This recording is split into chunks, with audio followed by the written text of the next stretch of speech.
Studios, the ausbiz COB is the key stuff you need to know about the day in business and finance.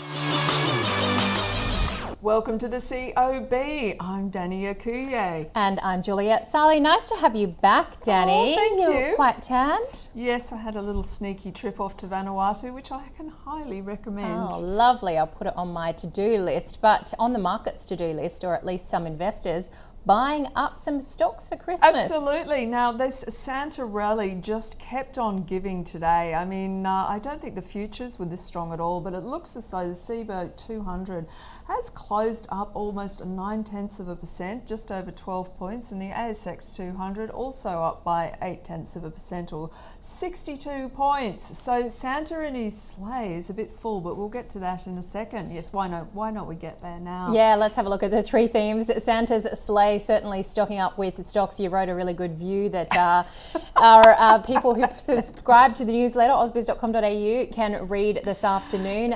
But he's been very ho-ho-ho, hasn't he? Has. It's been quite the rally. I Historic. wrote last week as well that he was buying some tech stocks on that day we saw that big rally, but today he was buying a bit of everything, or making them perhaps. I don't know if he buys things, he makes them with the elves, but making some stocks, but volumes collapsed. Yeah, apparently volumes are down to 20% of what they normally are. So all the institutions have packed their bags and headed off to Palm Beach, or possibly over skiing in Aspen, who knows. But look, at the end of the day, volumes are really, really low, folks. So just bear that in mind. It does look like a few retail investors have got stuck into the market and pushed it up at the moment. Absolutely. I was at the beach yesterday and it was very busy for a Monday, let me tell you. Let's have a look at the takeover mania as well. I kind of missed this M&A Monday yesterday that you did too. Yeah, I did too. So, but it's two people just coming back from a day off, as you do. It's the US as well as Australia. There's just so many deals happening, and a lot happening in the lithium space. That really is super hot to trot at the moment, which is probably a relief for a lot of shareholders, because it was meant to be the hot sector, and then of course it all keeled over. But yeah, it looks like M&A activity is back at the moment, and I guess some of these prices are just too attractive. Yeah, and I think that factors into a lot of broker houses' calls for 2024, doesn't it? That stocks rather from Australia could outperform global shares because they've underperformed this year and valuations are looking so good. And also a weaker US dollar, that sort of trade with yields coming down is quite positive for commodity markets. Yeah, well, of course, there's a lot of concern over a supply disruption in the Red Sea, Iranian Houthi militants. So the energy stock's looking really good. Let's bring up what the energy sector did today, because there was quite a lot of buying coming through in some of those energy players. Woodside, they're up by 1.8%, and look, most of them looking really strong there. Absolutely. Now, utilities were also stronger today. Unfortunately, I don't think when we look at our utilities, they're necessarily going to show. There we go. Yep, APA Group up by 1.2%, Mercury New Zealand 1.3%, but really it was Origin Energy that was punching above its weight here. It was up by over 3%, and there's a really interesting article about it taking up its rights from putting more money into Octopus into the UK, which is definitely worth checking out. They do heat pumps, and it's just quite interesting because Al Gore's private equity company is also in there, and it's one of the fastest growing companies. So utilities are catching a good strong bid today, as were the REITs. So very much people looking at those interest rate sensitive plays. They did come off a little bit in the afternoon session, but you do have strength in Charter Hall, Longwell REIT and Mirvac as well.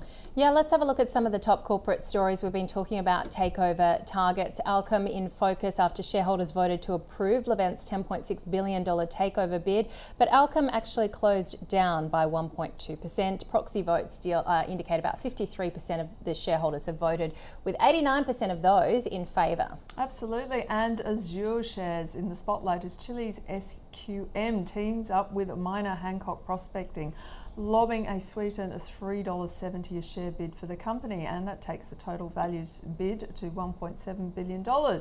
And Azure's board has unanimously backed the proposal and encouraged all shareholders to support it.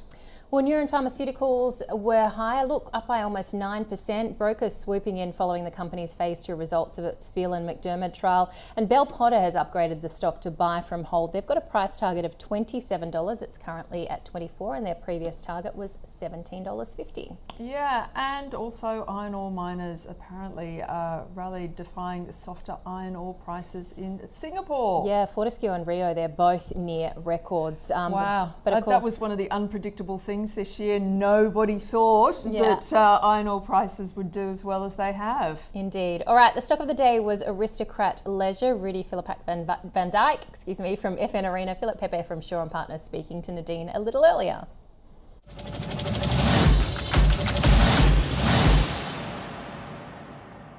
I'm more than happy to hold it here. There's still more upside. The difficulty with a stock like Aristocrat is that it never gets really cheap and it never gets really, really expensive. So you just have to pick your level. I mean, you could buy it today, but I mean, the market is I mean, I looked yesterday, the market is already up 5% this month, and it's just adding every single day. At some stage, some wind will come out of this market. Maybe then is when you jump on stocks like Aristocrat. It trades like a gaming machine, up, down, win, loss, but you sit there, you sit there forever. Exactly. So you sit there. It is not cheap. It's on about 16 times consensus PE with 10% growth, EPS growth forecast. It's not expensive, but it's not cheap.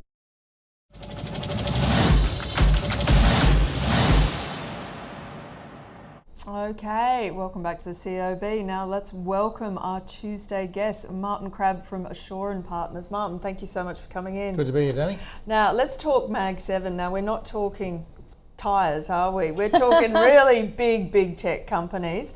And I love your stats that you have there. So they're valued at $11.8 trillion US. How many countries can they buy? Yeah, quite a few. So I just picked randomly four countries that have sort of $1 or $2 trillion market cap. I think you can get France, Germany, Great Britain, and Australia.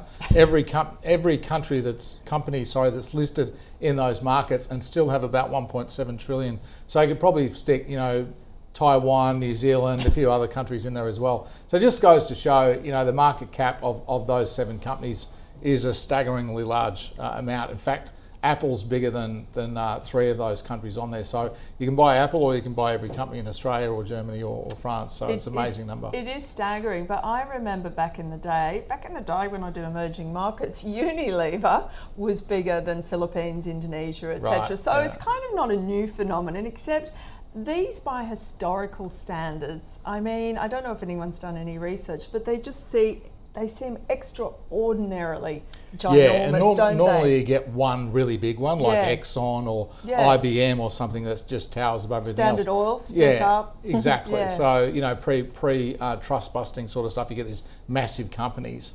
But we've got 7 massive companies. I mean, the smallest in there is probably $700 billion, $700 billion, which is just a crazy amount. So just shows that, the concentration in those big 7 stocks is just enormous. Yeah, and I think the contribution to the S&P 500 is near 24% gain over the year. Take them out and it's only something like 10%. Yeah. So they've just contributed so much.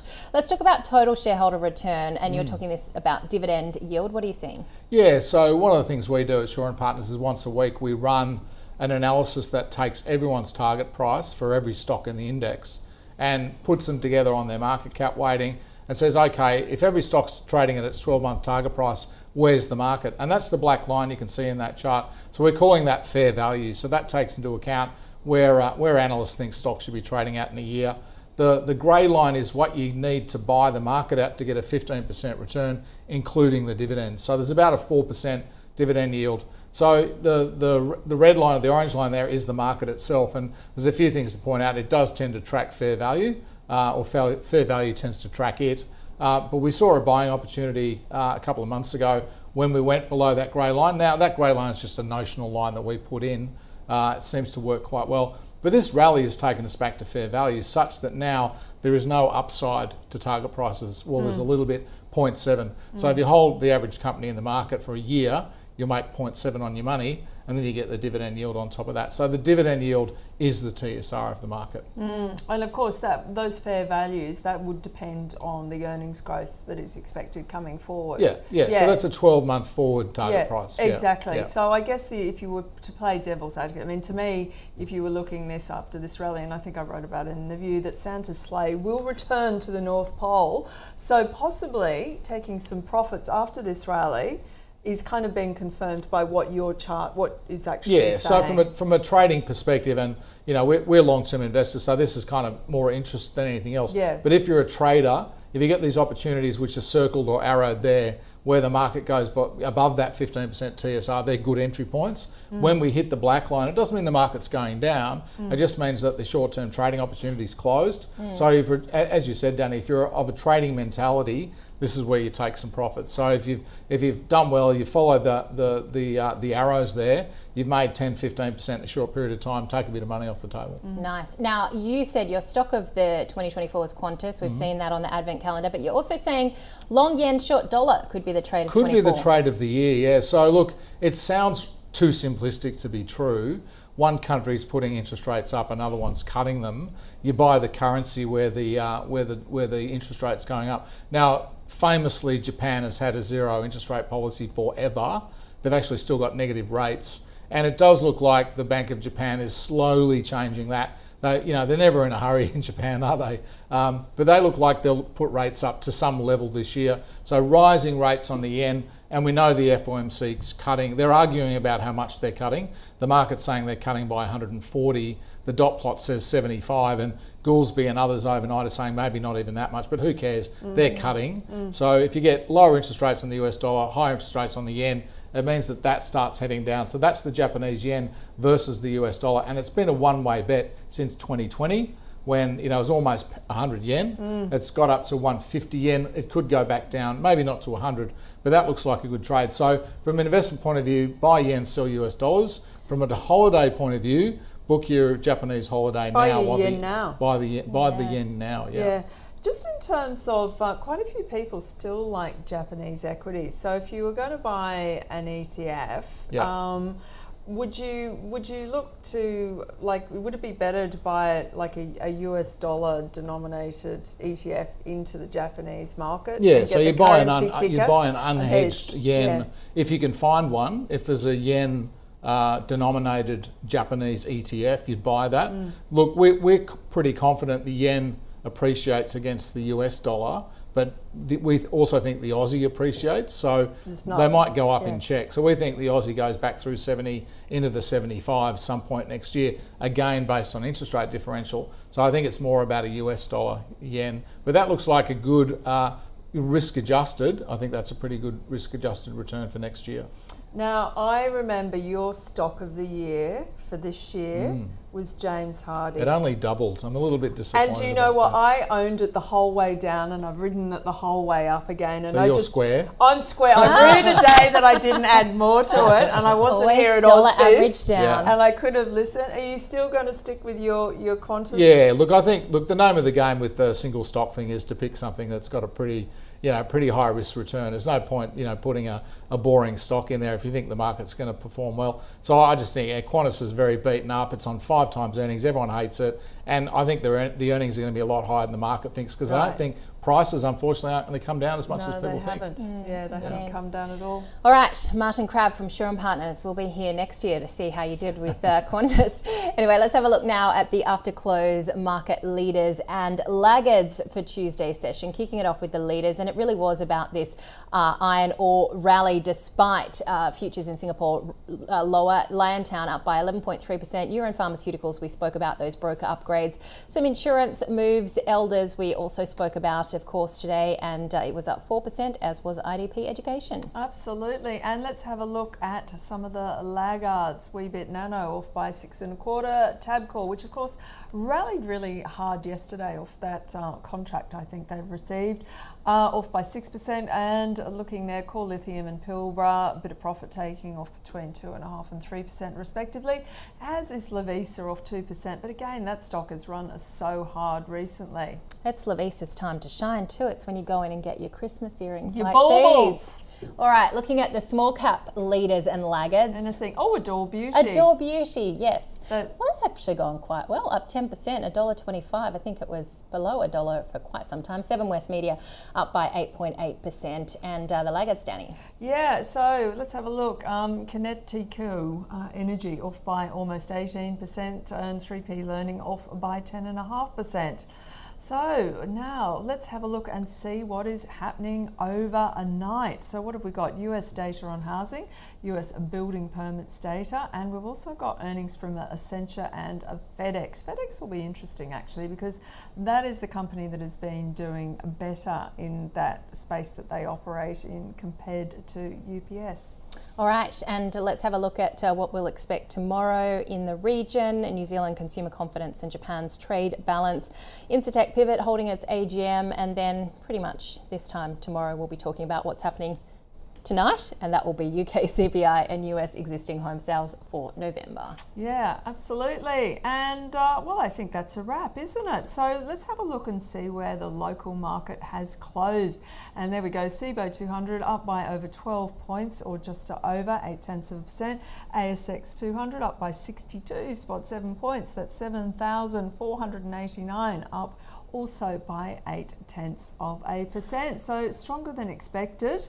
The retail punters getting all enthused. We'll have to wait and see whether or not we're going to continue. Whether Santa's going to stay in Australia. Exactly, whether Santa's going to stay. Anyway, that's it for us today. Hey, yes, Jules? a new 100-day high, just worth noting for the market. So Wow. some strong Santa Fed pivot party rally coming in. You missed the Fed pivot party last week. Well, All the I action. did have a sneaky look when I was in Vanuatu. So there we go. Anyway, thank you so much for joining us today. Catch up on all those interviews online. And we'll be back tomorrow, won't we, We Jules? will. See you then. Bye.